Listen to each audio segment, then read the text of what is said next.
दोस्तों नमस्कार, मैं उपेंद्र यादव बेरोजगारों के बुलंद आवाज में आपका सबका स्वागत है। मेरे आज बेरोजगार कार्यालय में तमाम वो प्रदेश के अभ्यर्थी पूछे हैं जो रीट शिक्षक भर्ती 2018 के है।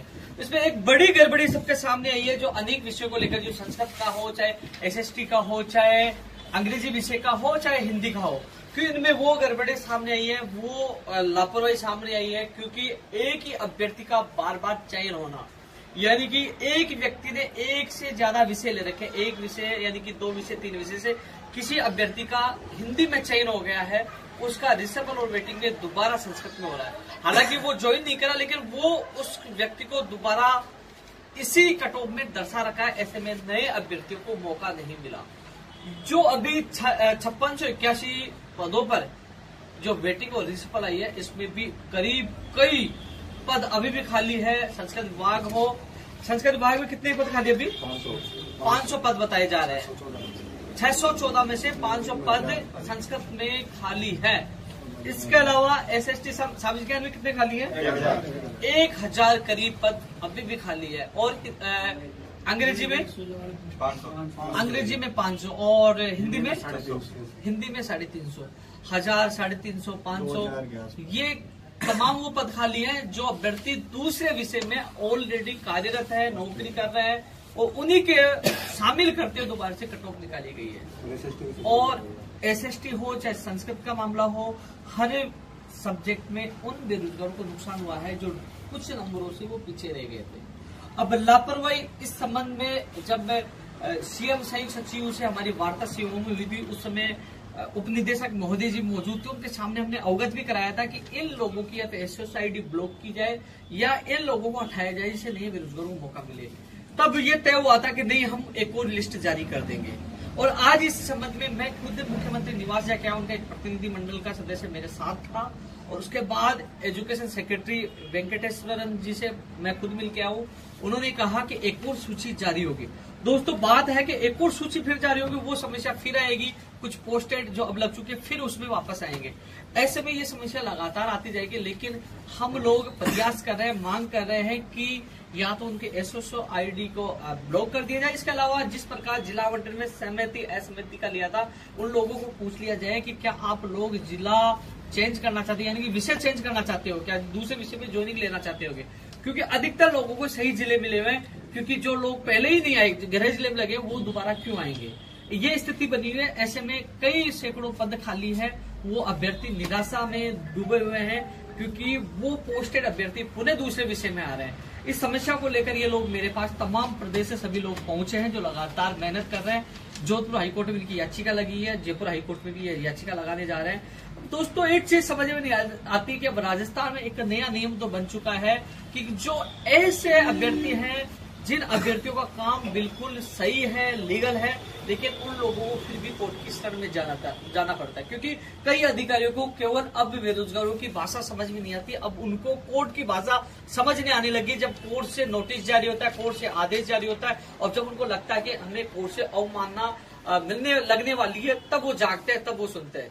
इसलिए मजबूर होकर बेरोजगार को दोनों तरफ भागना पड़ता है। वो प्रयास भी करते हैं और कोर्ट में भी जाते हैं, लेकिन ये जब तक सिस्टम में सुधार नहीं होगा, ऐसा होता रहेगा, बेरोजगार पिसता रहेगा। मेरे तमाम साथी, कई लोग मेरे पास पहुंचे हैं, जिन लोगों ने किसी ने एसटी की जगह ओबीसी भर दी, यानी कि कैटेगरी भर दी, किसी ने नेट जो उसने मित्र वाले ने गलती से उसको स्पोर्ट्समैन बना दिया, जबकि उसकी कैटेगरी में नंबर।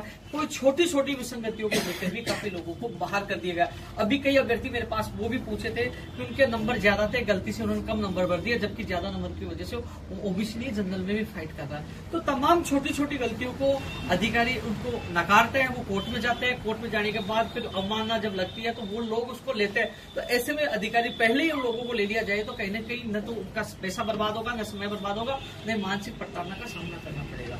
यही स्थिति इस रीट शिक्षक भर्ती 2018 लेवल 2 में है कि जो अभ्यर्थी पहले से पोस्टेड है उनको दोबारा उन लिस्ट में डाला जाता है, बार बार डाला जाता है। ऐसे में जो कई महीनों से इंतजार कर रहे हैं, जो उनके सपने साकार होने से वंचित हो जाते हैं, क्योंकि पोस्टेड अभ्यर्थी को पुनः दूसरे विषय में उनका सूची में नाम डाल दिया जाता है। अब हम सब मिलकर एक प्रयास कोर्ट के माध्यम से भी कर रहे हैं और प्रयास सरकार के माध्यम से कर रहे हैं। माननीय मुख्यमंत्री जी के ओएसडी से सुबह भी मुलाकात हुई है। मुख्यमंत्री महोदय जी से मैंने समय मांगा है रीट लेवल प्रथम के वेटिंग और रिसफल को लेकर, इनकी समस्या को लेकर, और जो संस्कृत विभाग की 2017 की जिनकी वेटिंग जो आनी थी उनको लेकर। इसके अलावा 2016 में भी साइंस में तो अंग्रेजी के जो अभ्यर्थी मेरे से मिलके गए थे, तमाम विषय को लेकर, और मैं मुख्यमंत्री से समय मांग रहा हूँ। तो मार्च में समय नहीं मिलेगा, आज उनके ओएसडी साहब ने बताया कि अप्रैल में आप लोगों को समय दिया जाएगा। लेकिन दोस्तों, समय के साथ ही हम लोगों को एक चीज को लेकर हमें पूरी ताकत के साथ हमारी बात रखनी है माननीय मुख्यमंत्री जी के सामने, क्योंकि अभी तक जब भी हम उनके सामने गए तो कहीं न कहीं बेरोजगारों को राहत मिली है, उनका काम हुआ है। आप एजी साहब को उतारना देख लीजिए, व्याख्याता भर्ती का परीक्षा आगे बढ़ाने का मामला देख लीजिए, साइंस में 26,000 की ज्वाइनिंग, एजी जोधपुर, तमाम या सुप्रीम कोर्ट, तमाम जगह जब भी हमने सहायता मांगी, चाहे कैलेंडर जारी कर, हर जगह सरकार ने हमारा साथ दिया है। हम उनको धन्यवाद ज्ञापित करते हैं। लेकिन साथ में ही हम लोगों को एक बार फिर मुख्यमंत्री जी से मिलने के लिए हम जाएंगे तो हजारों की संख्या में जाएंगे, और सबसे बड़ी बात ये रखी जाएगी, कहीं न कहीं जो जानबूझकर लापरवाही कर रहे हैं इन अधिकारियों को भी सबक सिखाया जाना चाहिए। उनको सबक नहीं सिखाएंगे तो बार बार गलतियां करेंगे। इन गलतियों को लेकर मैंने उनको पहले भी समझाया था कि ऐसा रहा तो ऐसे कई अभ्यर्थियों को मौका नहीं मिलेगा, और वो विसंगति इस भर्ती में पुनः देखने को मिली है। अब फिर हमारे यही है कि या तो उनसे सहमति असहमति का उनसे प्रमाण पत्र फॉर्म भरवाया जाए, इसके अलावा उनके एसओसी आईडी ब्लॉक की जाए, इसके अलावा या 2 गुना या 3 गुना वो जारी की जाए, जिससे अन्य अभ्यर्थी को मौका मिल सके। इसके अलावा दोस्तों, ये अभ्यर्थी मेरे पास पूछे हैं, राजस्थान के तमाम कोई भी बेरोजगार पूछो, उस हर बेरोजगार के साथ राजस्थान बेरोजगार एकीकृत महासंघ है। मैं तमाम युवाओं को, जो और भी अभ्यर्थी घर बैठे हैं, ये लोग संघर्षशील है, उन लोगों को इतना ही कह सकता है, इन लोगों को भी मैं विश्वास दिलाना चाहूंगा कि आपके लिए मैं पूरी ताकत लगा दूंगा, चाहे मेरी जान भी दाव पे लगानी हो मैं लगाऊंगा, लेकिन मैं पीछे नहीं हटूंगा। आज भी मैं एजुकेशन सेक्रेटरी से मिलकर आया हूं, उन्होंने ये तो सहमति दे दी कि एक और सूची जारी होगी। तो कहीं ना कहीं एक चीज तो स्पष्ट निकल के आ गई कि एक और सूची जारी होगी। लेकिन एक सवाल, सबसे बड़ा सवाल हमारे सामने आ रहा है कि कई लोग ये कहते हैं कि नई भर्ती आ जाएगी तो पद लैप्स हो जाएंगे। लेकिन दोस्तों, मैं बता दूं, अभी दूर दूर तक इसकी आशंका नहीं है। एजुकेशन सेक्रेटरी ने भी कह दिया कि 5-6 महीने तो भूल जाओ। तो कुल मिलाकर कोई भर्ती नहीं आने वाली, इसलिए आप न सोचो कि नई भर्ती से आने तो डीओपी का सर्कुलर लागू हो जाए, हमारे पास लैप्स हो जाए। डीओपी का सर्कुलर क्या कहता है मैं बता दूं। डीओपी का सर्कुलर यही कहता है कि यदि पुरानी भर्ती के पद है और नई भर्ती आ जाए, उसकी काउंसलिंग हो जाए, तब पुराने पद लैप्स। काउंसलिंग से पहले भी वेटिंग और रिसफल आ सकता है। कई लोगों को अधूरा ज्ञान है, लंबे फेंकता है, लेकिन ज्ञान नहीं तो ये वीडियो जरूर देखें। लेकिन इतना जरूर मैं बता दूं दोस्तों, कानूनी प्रक्रिया के साथ साथ सरकार पे पूरा दबाव बना रहे हैं। सीएम साहब से मैं मिल रहा हूँ, एजुकेशन मिनिस्टर से पहले मिल चुके हैं। इसके अलावा 2016 के भी वो लोग आए थे, उनको शिक्षा मंत्री जी मिले थे, मैं भी मिला था। उन्होंने कहा कि मैं समीक्षा करके दोबारा कोशिश करूंगा कि इसको डिवीजन बेंच पे अपील नहीं की जाए। 2016 अंग्रेजी वालों को ये कह रहा हूँ, काफी लोगों को परेशान है, उन लोगों को विश्वास दिलाना चाहता हूँ कि मैं आपके साथ हूँ और रहूंगा। एक बेरोजगार के मैं साथ हूँ। 2016 के साइंस में के अभ्यर्थी हैं उनके भी, और इसके अलावा संस्कृत विभाग 2017 की उसकी याचिका भी लग चुकी है। और जो सुभाष गर्ग साहब ने एक बात कही थी कि मैं डिवीजन बेंच में इसको अपील नहीं करूंगा, तो कहीं ना कहीं उनका भी रास्ता खुलेगा। मैं तमाम अभ्यर्थियों को यही विश्वास दिलाना चाहूंगा कि उपेन्द्र यादव आपके साथ 24 घंटे है। इसके अलावा रीड लेवल प्रथम के अभ्यर्थियों को यही कहना चाहूंगा, वेटिंग और रिसिपल के लिए, क्योंकि हम सब मिलकर जब मुख्यमंत्री जी हमें समय दे तो हम सब लोग वहां पूछेंगे। हालांकि अभी मेरी जो सचिव एजुकेशन सेक्रेटरी से बात हुई और निदेशक मोदी जी से बात हुई, तो इन सब लोगों की जो कहने का मतलब और जो इच्छा है, ये चाहते हैं कि लोकसभा चुनाव के बाद रिसफल और वेटिंग आए, लेकिन हमारा प्रयास है पहले आए। इसलिए मुख्यमंत्री जी से आज मैं खुद सीएम ओएसडी से मिलकर आया था। उन्होंने ये कहा था कि हाँ, हम दस्तावेज सत्यापन तक आपका काम करवा देंगे। तो हम लोगों के दबाव प्रयास करके मुख्यमंत्री जी के सामने बात रखकर कम से कम हमारा रिजल्ट जारी हो और प्रक्रिया पूरी हो, चाहे ज्वाइनिंग लोकसभा चुनाव के बाद मिल जाए, लेकिन लेवल फर्स्ट की होनी चाहिए। लेकिन तमाम ये लोग और पूछे, उन लोगों को इतना ही विश्वास दिलाना चाहूंगा कि आपके साथ मैं हूँ। मैं आप लोगों से वादा करता हूँ कि जहां तक संभव होगा मैं आपका पूरा साथ दूंगा। पूरा साथ नहीं, आप लोगों की एक और लिस्ट जारी करवाकर आपको स्कूल में भेजने का काम हम सब मिलकर करेंगे। भैया, आप लोगों को मैं विश्वास दिलाता हूँ।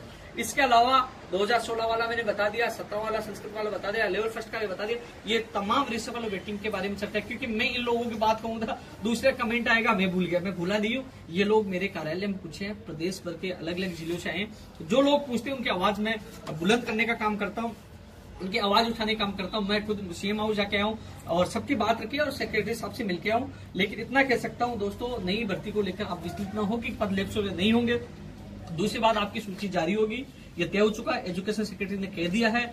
इसके अलावा एक चीज और मैं बता दूं, दूसरी सूची के बारे में आज से कई महीनों पहले जब सीएमओ में हमारी मीटिंग हुई थी, तभी तय हो चुका था। जब उप निदेशक महोदय चारण जी वहां मौजूद थे, संयुक्त सचिव वहाँ मौजूद थे, तो हमने एक ही बात रखी थी। तमाम 2-3 लोग, राजेंद्र जी 2-3 लोग मेरे साथ शामिल थे।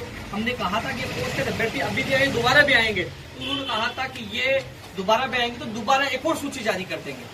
तो सूची एक और जारी होगी। कोशिश रहेगी कि जो तमाम जो लोग वंचित रहेंगे उनका नंबर आए, उनका भविष्य बने। मैं आप लोगों को विश्वास दिलाता हूँ। कई लोग मुझे कह रहे थे कि आप वीडियो में बोलो विश्वास दिलाता हूँ, तो मैं आपको खुले में कह रहा हूँ, मैं किसी का नहीं हूं, न कांग्रेस न बीजेपी का, मैं बेरोजगारों का हूं। लेकिन यह भी तय है कि जब भी हम लोग अब ऐसा अपने आप को ऐसा महसूस कर रहे हैं कि ये सरकार आने के बाद कहीं न कहीं हम लोगों को राहत मिली है। माननीय मुख्यमंत्री जी के पास गए, शिक्षा मंत्री जी के पास गए और उप मुख्यमंत्री जी के पास गए, तो उन्होंने हमारी मांगे भी सुनी है और उन्होंने अच्छा रेस्पॉन्स भी दिया, मान सम्मान भी दिया। इसलिए मैं पूरी सरकार को धन्यवाद देना चाहता हूँ। सरकार हमारे साथ है तो हम सरकार के साथ भी रहेंगे, जिंदाबाद बोलेंगे, क्योंकि सरकार का अहम योगदान होता है, क्योंकि सरकार का साथ हमें चाहिए। क्योंकि लोकसभा चुनाव चाहे आगे हो, लेकिन 5 साल यही सरकार रही और इसी सरकार से हमें काम करवाना है। इसलिए हम सब सरकार के साथ है, सरकार से मिलकर हम सबका काम करवाना है। आप लोगों को इतना कह सकता हूं कि आप लोग जब जब मुझे याद करोगे, आपके साथ में हूं।